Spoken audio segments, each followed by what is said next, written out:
আজকে আমি মাছগুলি কাঁচা রান্না করছি, ভাজছি না। হ্যাঁ, তো এই আমি লঙ্কা গুঁড়ো দিয়ে দিলাম, ঝাল লঙ্কার গুঁড়ো।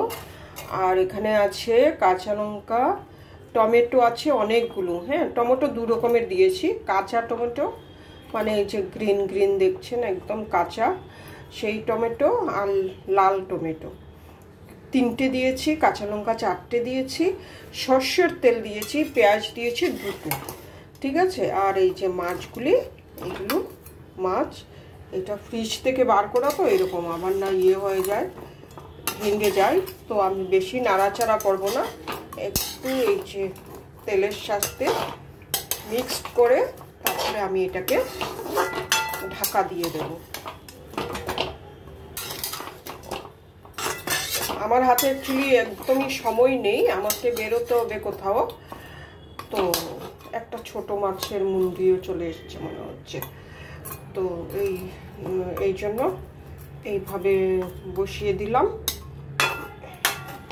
আমার সকাল আর বিকেলে হয়ে যাবে।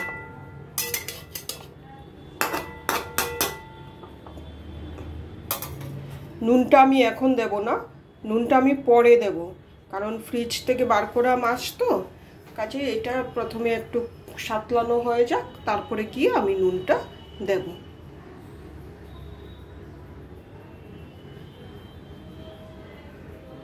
এরকম কাঁচা রান্না করলেও খুব টেস্টি হয় কিন্তু।